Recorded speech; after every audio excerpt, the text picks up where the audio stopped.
Our viewers, it's always a joy and a delight to have you join us for the Gorgeous Woman Show. And remember that the Gorgeous Woman Show has been nominated for Praise International Awards. Praise is spelled P-R-A-Y-Z-E. Awards, and all you need to do is go on our CTN page or on my personal page at Reverend Ruth Wamoyo, and go there and just tag that poster to Praise International Awards. The Gorgeous Woman has been nominated as the International Show of the Year, and of course, as the host, have been nominated as the International Woman Host of the Year, and CTN TV has been nominated as the International TV of the Year. So kindly vote for us. We truly appreciate. And the guest that I'm having is a guest that have gone through abuse and rejection. And one of the greatest challenges that we've always observed is that people that have gone through abuse are ashamed about what they have been through.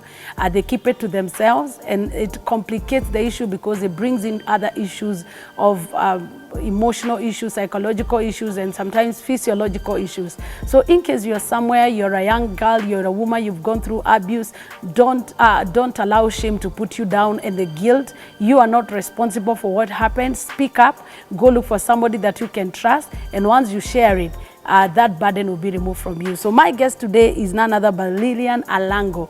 What a story. She has a story that will drive you to tears, but above all, God will be glorified because she's a gorgeous woman. So most welcome, Lillian. Thank you very much. It's a joy to have you on Gorgeous Woman Show. And just introduce yourself. Who is Lillian? Where do you come from? Where is your family? Do you have a family? Are you a mother? Details like this ones. Okay, Lillian is a single mother of a teenager. And Lillian is brought up in a family of 7. But one passed on in the year 2000, so as per now we are 6. 5 girls and 1 boy. Okay. I'm number 4 in that family. And it happened that I found myself living with my paternal grandmother in the village of in the county of Siaya, in a small village known as Kamana. Yeah. And by then we were 4, and I was the youngest. So actually I cannot say that what age I was. I think I was very, very young. But from the confirmation that I've gotten from my elder brother, my dad used to be very alcoholic. And now the responsibility of taking care of the family was left for my mom. And there were no resources. The only thing my mom could do is to do farming. And this farming was just done manually. Okay. Yeah. Okay. And so, are your parents alive? As we speak, they're not alive. They're not alive. They died 20 years ago. 20 years ago? Yeah. So there is a gap of 20 years where you and your siblings fed for yourself and lived a life of hardship. Yes. And wow. And as you said, you have a son. Yes. So where do you work? I used to work in a small, it was just a private, it was a family company. In fact, I was the only employee. But after the breakout of this pandemic of coronavirus, they decided to go up country, and then after that there was a lockdown and everything went silent. Wow. So currently you don't have a job? Currently I don't have a job. I just depend on friends and doing some laundry and anything just to make sure that there's food on the table for my son. Wow, and you told me that your son has a condition that we are going to talk about. So our viewer, this is a gorgeous woman that has gone through and eaten the bitter pill of pain. But she's here to share her story because she's not ashamed of what she has been through. And I believe she told me behind the scene that the reason for it is that she may become an inspiration and encourage you to know that you can come out of whatever situation. See you after the break.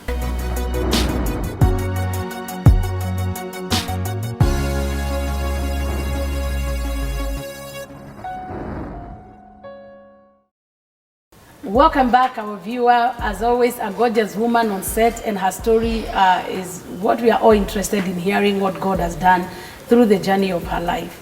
So, Lydian, you said in your introduction that you grew up with your paternal grandmother. Yes. So, why is it and yet your mother and father were alive? You see, after the separation, that fight made them to separate. My mom opted to go to their place, and my dad moved on. She married another wife. Take us back. So when you were living together with them, or this is what you were told, that they fought? Yeah, the fighting I could not recall because I was just months, yes. But what I saw was living with my paternal mother, grandmother, in her house. Yet my dad is living with a stepmom in his house. Okay. Yes. So the children of your mother were 4? Yes, we were 4 of us, So and I was the youngest. Pardon? The three of them are step sisters? No. Okay. They are my real brothers and sisters. Okay. Yeah. 2 brothers and 1 sister. We were 4. Oh, because you had said earlier you were 7. Yeah, these others were not yet born by that time. Yeah. Okay, so how was it living with your paternal grandmother in that homestead with a stepmother? Stepmom was not intervening in our affairs. In fact, they were living a totally different life with ours, because it was as if my dad abandoned us. He didn't care whether any of us was sick. It was my grandmother who was taking care of everything. I can remember I used to have some chest problem, and I can recall my grandmother used to tie me with a lasso on her back, taking me to see her town. And I used to be injected in my nini, how do we call it, hapa kwa kifua. Na ni mzungu nilikuwa naona nadunga na shindano, because I used to cough seriously. So, there is no day I've seen my dad bothered asking how I'm faring on. It was the business of my grandmother. My dad was just living a joyful life with the new wife. Was he drinking now? By then, I didn't see him drink. By then, I think he had left drinking. Yes. So how was life with your grandmother? Did you have enough food?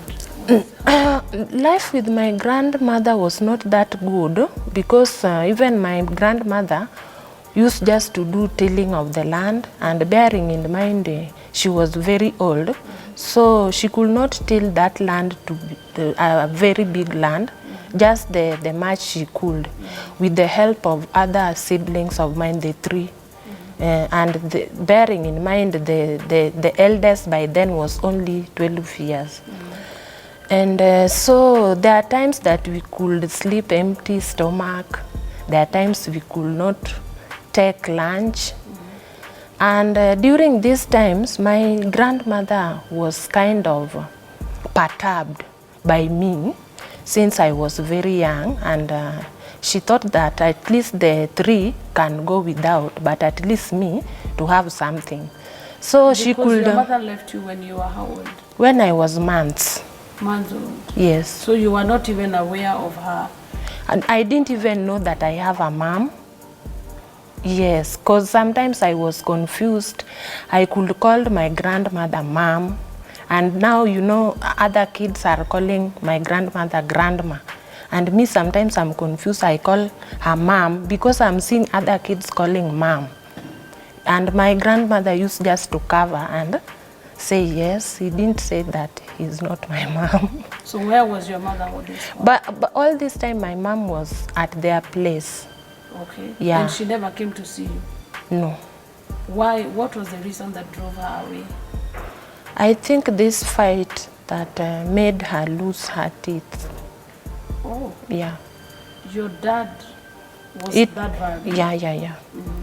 Was he violent towards you? Yeah, he was violent even towards my elder brother and sister. I could see him cane them thoroughly, even without mercy. There is a time that I do recall, he caned my younger brother until he nose bled and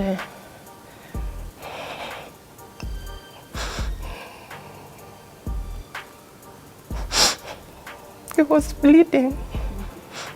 All her body was covered by blood because she undressed him before starting to cane him.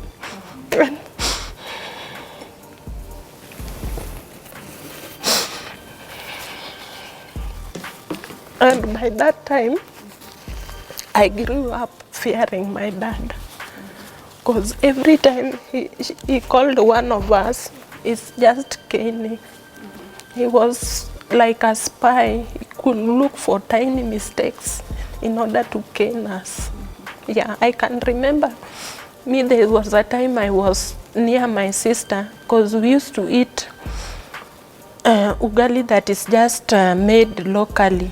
We were eating ugali of sorghum and cassava, and it was being grinded locally. And my elder sister used to do it. So as a small kid, they used to do everything for me, including bathing. So my sister called me to come and play near her as she does this grinding. And my dad spied, and he just called me in his house. Then I went running because that was the order. When you are called by him, you go running. Because if you go walking, you will be caned for walking fast before you are told why you are being caned. So you will have like double strategy. So when I went, my dad had already put a cane on the bed because he knew that I fear him. When I see a cane, I could not wait unless he had locked that door. So he just asked me that, Lillian, what were you doing? And I said nothing. Of course, I used not to do anything. I was a child. I was barely a child. If I was being bathed, what would I have done apart from playing? Then so you must have been less than 5 years. I think so. Then I said nothing. Then he told me that, but I saw you disturbing your elder sister. You see, your grandma is working tirelessly to make you guys eat. And your work is only to eat and disturb your sister and others as they work. You eat and you are not working. Then he caned me like twice. And that cane was big because he was lying on the bed like this way, and me, I was standing facing the door. So the cane was went on my head downwards. And the second one, I saw the door open and I ran away. And I went to the nearby maize plantation, and then I cried my lungs out, and I ended up sleeping, only to be woken up in the evening by my grandmom. But before that, I felt something cold, and when I woke up, it was a snake, but I didn't know it was a snake by then. So I just looked at it, and I found some peace, and I closed my eyes and slept. But by the time my grandma came, I didn't see that snake, and he carried me. I can remember my grandma carried me on her shoulder, and we went to the house. It was around 7 because it was already dark. Yeah. My dad did not bother even to look for me. He went on with his life. And the stepmother was not intervening at all? No. The stepmother had no business with us at all. Yeah, because I can remember in some occasions when we don't have food, my grandma could trick me that my dad is calling me. Then, as a kid, you forget. Now I go when I'm lively because, I'm hungry. So I'm pretending to be lively to my dad so that at least they can give me even the leftover. So this ugali made of maize flour, I used not to think that it is ugali. I used to think that maybe it is a cake. Because as in my grandma's home, we have never ate that one. You were eating we were eating the sorghum one. So when I went, I could see this ugali on the plate and some fish leftovers. And now I could tell some stories to my dad while looking at it straight, bearing in mind that we have not eaten like now 2 days. I'm really hungry and weak. And my dad could just talk to me and ask me, how is your grandmother? How are the rest? And then he could end up telling me again that my grandma is calling me. And I end up going without being given food. So that made me know that my dad hated us. He didn't have any business with us. I think, in fact, to him, we were like burden that there was nowhere he could take us. Otherwise, if there could be somewhere he could take us and lock us there, that is what he could have done by then. So you told me that your grandmother was aging. And how long did she take care of you? I can't recall, but I think by the time we went to my mom's place, I think I was 5 years. Because the plan was my 2 brothers to go and the sister. We were 2 sisters, 2 brothers. Now the 2 sisters to remain and the brothers to go to my mom's place. But me, I overheard when they were talking. Then I was like, oh, now I have a mother.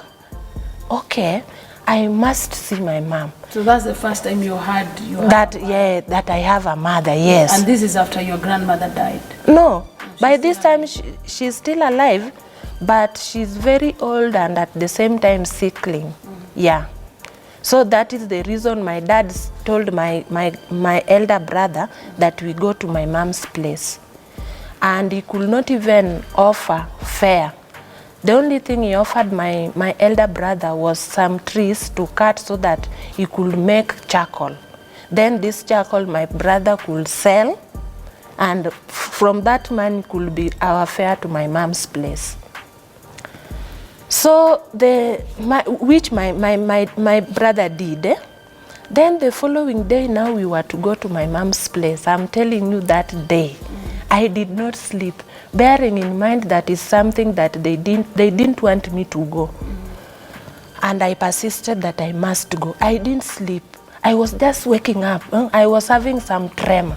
In fact, my stomach was just trembling every time I'm waking up and I'm looking. You see, you're going to see your mother. Yeah. And I was the first one to wake up. And I said, I made up everything, we are going. So the journey started. And we walked, and I'm like, when are we going to board a bus? We walked until I started crying. And my elder brother was like, we told you were not in the plan.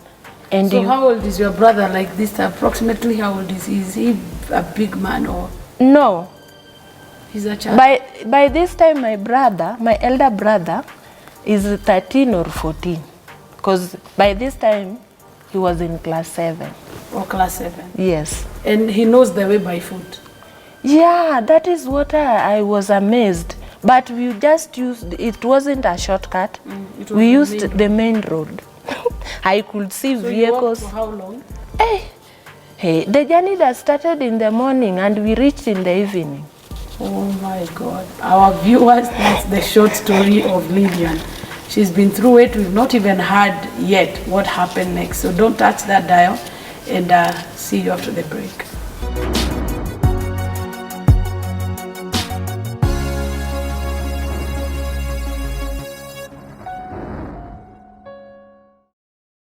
So welcome back, our viewer. As always, this is a Gorgeous Woman show, and remember, we've been nominated for Praise International Awards, P-R-A-Y-Z-E. So just go to Covenant Television Network page or Reverend Ruth Wamuyo page, and you find a poster there. Share it and tag it to Praise International Awards, and that way you'd have voted for us because the Gorgeous Woman show has been nominated as an international women's show of the year. And of course, I've been nominated as the International TV Host of the Year Covenant Television Network has been nominated as the international television station of the year. Atlanta, that's where the awards are at, and they should be happening in a few weeks. So kindly vote for us. And my guess is Lillian. So Lillian, you've walked all the way. Yeah, and like now, from morning to evening. Yes. So you reach now your maternal grandma's home. Yes. I believe they were waiting for you. Not really, because they didn't know we were going. Oh. Yes, they didn't know. And you know, those days they were not mobile. Yes. Yes. They didn't know. In fact, it was a surprise to them. Yeah. They did not even know you because your mother left you when you were very young. Yes, yes. It so was. Did you have to introduce yourself, or they recognized you immediately? They knew the yeah. So they just guessed. This was the youngest. Yeah. Yes. So describe to us, how was that experience at your maternal grandmother's place? They were surprised. I can say they were surprised. And because even seeing us, I think we were malnourished. We were in bad shape. Bearing in mind that my mom's place, they were not that down. They could provide food and all the basic needs, contrary to my place. So that was the advantage part of it. At least you could eat a meal now. Yes. And the white cake. And the white cake. Okay. And I was very happy for that. But you know, we didn't find my mom there. My mom was in Kisumu doing business. Oh. Yeah. So we stayed here like for almost a year. So your grandmother is the one who was taking care of you? My grandmother had died, but my grandfather had 3 wives. So my grandmother was the first wife, so the second and the third wife were still alive. So I was taken to my step-grandmother. My other brother was taken by my uncle, and my elder brother was taken by another uncle. So they divided us. But in the same homestay? Yes. Okay. Yeah. So life began there, and to my surprise, my step-grandmother used to have, the last born was in class 7 by then, and he was the one who was doing this domestic work, like bringing water, washing utensils. So when he saw me, he saw a maid, and he delegated all those things to me, all. The only thing now he could do was to cook, because I could not cook the food that everyone could eat. Now this is where the slavery part of my life started. Because I could go to the river, like I don't know how many times, because I used to go with a very small sufuria. And there was a big pot in the kitchen, and he used to tell me that I must fill it, because he even ended up bathing in the homestead. But before I came, I understand he used to go to bathe in the river. But when I came now, life changed. This water I could use even to bathe, and he ended up even buying a sheep. The sheep also could drink this water. So I could go. And how far was the river from? It wasn't that far, bearing in mind I was a child. So you know, I could be, when I'm going, I could run, so that's to chase time. Because it's not just bringing water. You must go to the bush also to fetch for firewood. And in the evening, I go to the market it's called Kwenda Kusiaga. Yeah. And bearing in mind, bearing in mind at my age, I could not carry more than 2 kg. So you are not even going to school this time? They took me to school, but you know now school, it is a nursery. I started with nursery. Were you in the age of nursery, or time had already passed? I think it has passed. I think now I was 6 years. 6 years, okay. yes. And you're carrying 2 kgs to the miller, filling a whole pot with water. Every your day. uncle making you do that? Yes. Okay. So how far did it go? It went as far as me coming very late. When I come from the posho mill, that market, there used to be 2 days in a week where it is a market day. So you find that all the women, they normally come to the posho mill. So I found a very long queue. And bearing in mind I'm a child, they used to even swap me. So I end up being the last every day. And nobody noticed that your uncle was doing this to you? Some noticed, but you know, the kind of bullying that was in that homestead was in a higher level. Because with them, caning was like, when you do something small, you are taken to one of the brothers' house, and they line, and all of them, they cane you. So you could not say, because the first day I said, I was caned like a dog by 4 of them. And they even warned me and told me that say again, and that will be the routine. So bearing in mind of being caned like that, you could not say. You were already so afraid. Yeah, I was very afraid. I thought they could even kill me. And all this time while your mother is nowhere to be seen? Yeah, my mother, I just hear when they talk that my mother is doing well in Kisumu. And I think they used to tell her that we are okay, because they used to send money for our upkeep. So you also hinted that you went through sexual abuse in that home. Yes, there are 2 of my uncles that used to abuse me sexually. One started when we were in the kitchen in the morning. So you know the kitchen of home is not like the ones. It's not like a modern kitchen. It's only one chair, and this chair, the only person that uses it is the one that is cooking. So he happened to sit in this chair one morning when I was preparing to go to school. Then he told me to come closer to him, and now I was in between his legs. And then he started removing my pant. And then he's telling me, he's the one removing my pant, but he's telling me that, why is your pant going down? And he's the one removing. Then now you know you lack words because you are confused. And you don't even know what is happening. Yeah, and I don't know even what he's up to. Now then it reached a time he removed his penis.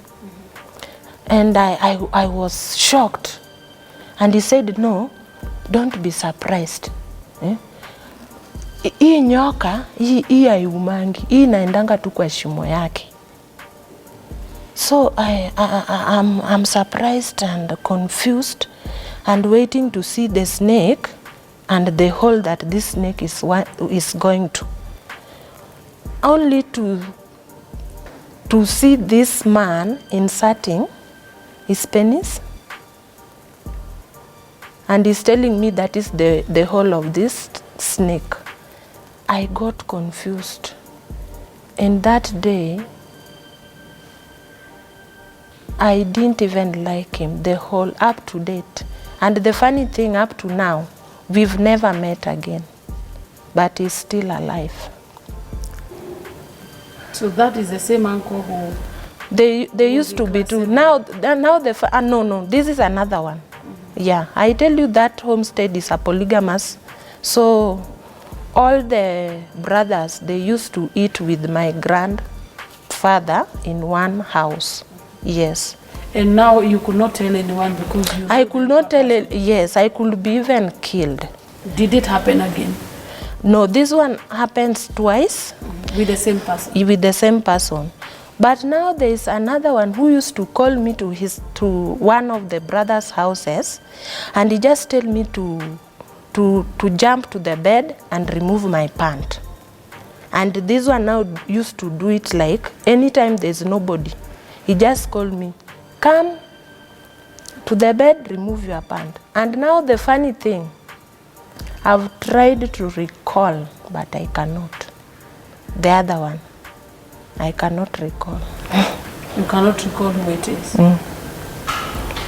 But I can remember the whole ordeal.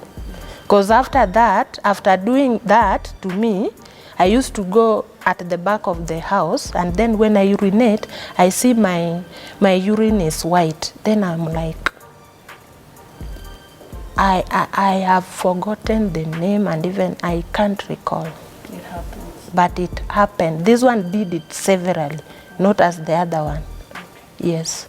So did you ever disclose those incidences of abuse to anyone? Not even my mom, because my mom was a very busy person.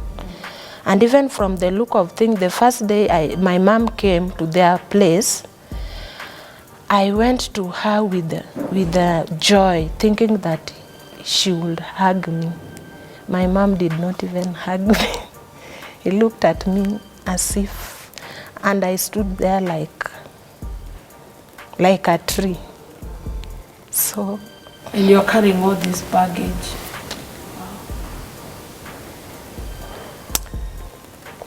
So from that day, I said, the only person who can understand me is only God.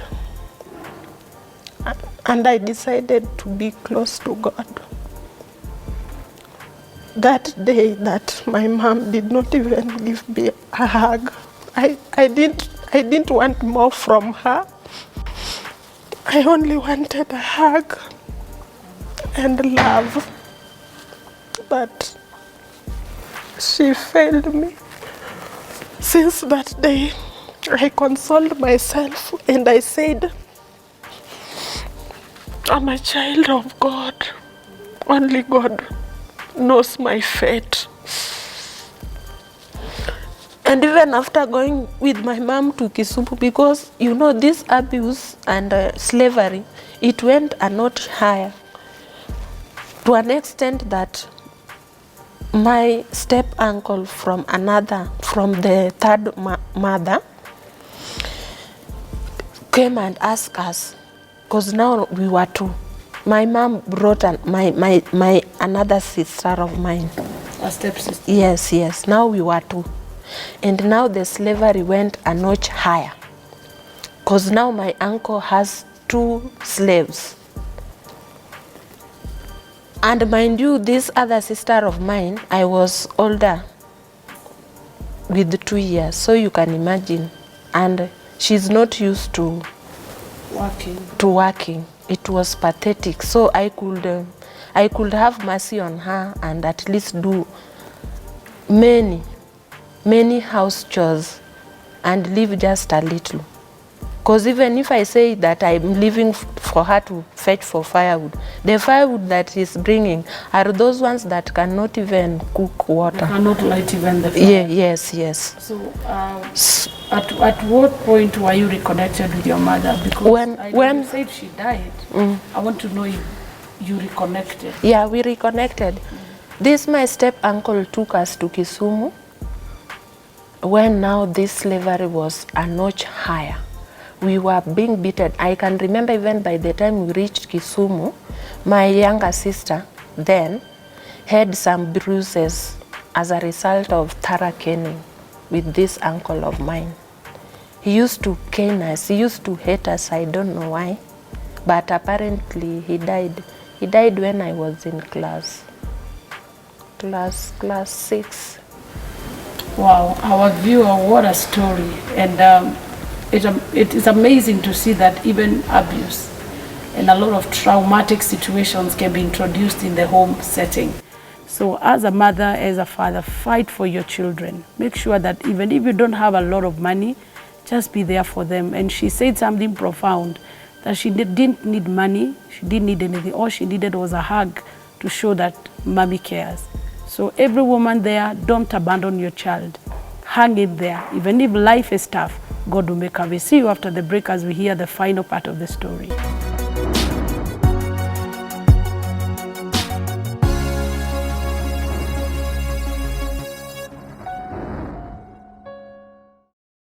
So So welcome back, our viewer. My guest is Lillian Alango, and this segment, let's talk about your son.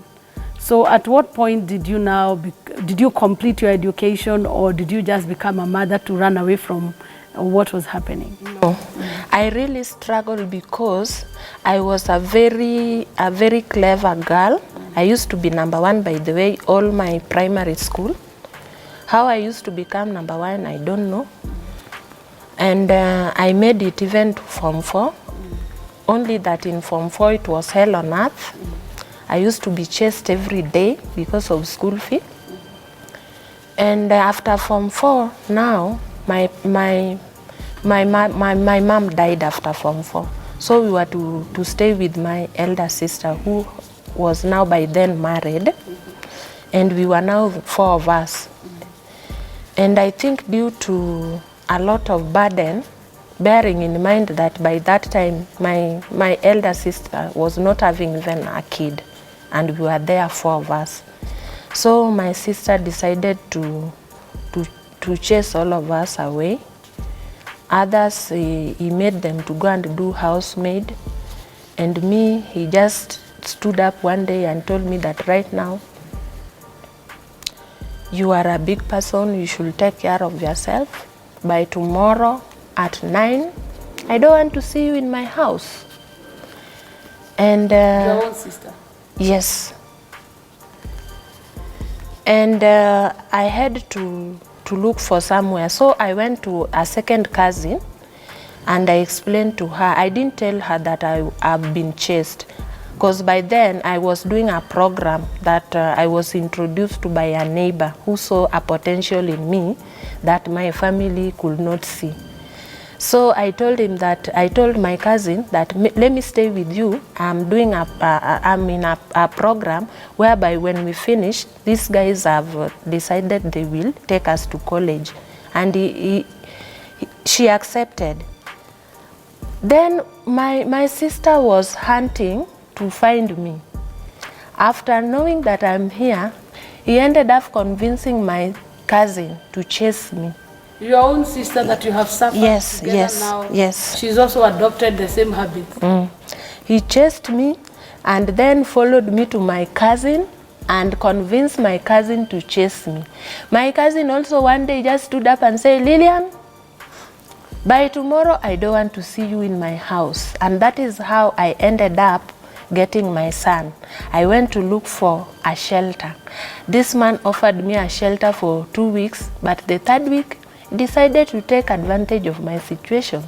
And that is how I conceived my son.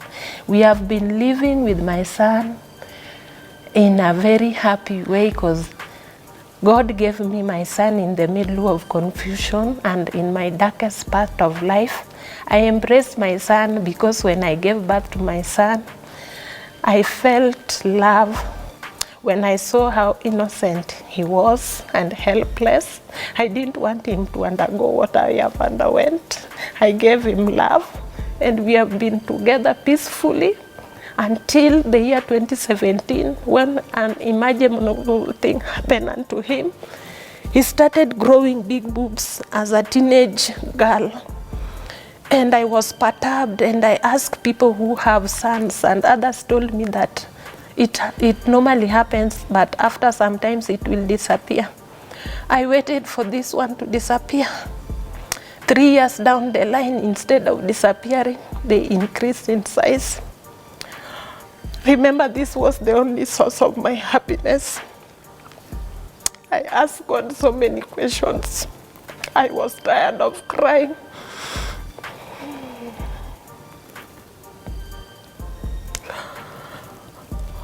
By help of friends, I was able to take my son to a specialist.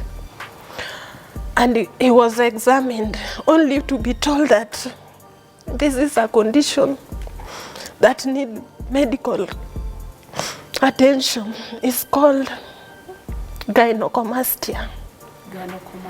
And I also managed to see a surgeon by the help of friends that God allowed to help me. And I was able to see the best surgeon at Aga Khan Hospital.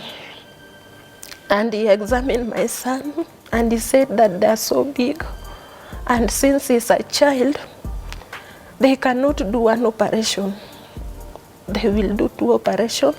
Is it only the breasts that are growing, or there is anything else? Only the breast. They thought that it could go to the nini. They are on the nini armpits. This one now we discovered the last minute. When you touch, there are some things that are moving. So I was told that that's why they need to do operation, because when it goes beyond that, it will bring other complications. So I was told the first operation will cost 380,000 Kenya shillings, but the second one will depend on how successful the first one is done. So has it been done? It has not been done because I've not been able to raise that money, bearing in mind that I also lost my job. But I believe that God willing, it will be done. Amen. So this year. When were you told it should be done? They said anytime I have the money. 380,000? Yes. Wow. I think our viewers, there's a needy case, and if God can touch you, whatever you can give towards Lillian Alango's son surgery, and we'll give you the details thereafter, because according to her story, it seems like she has no family to support. But I'm still interested. All this time, because you told me later that your mother passed on. What of your dad? After my dad was dead. To your mom's place, did your dad come looking out for you? No. The last time I saw my dad was now when my dad died when I was in Form 2. And the last time I saw him was when I was in Form 1. And you know, now the gap between me and him has now widened. There was no chemistry between me and my dad. In fact, me and my dad, we can sit in one house and we don't talk. It reached a time that he could even tell people that he doesn't know me. I keep quiet a lot, not knowing that I used to keep quiet while asking myself, why me? Why must I go through all this? Even though even my other sibling went through it, but it cannot be compared to. Because you were very young? Yes. Okay. So before they died, did you forgive them? Were you able to reconcile? To me, I didn't have any grudge with my dad, because I can remember even when he died, I felt some inward pain.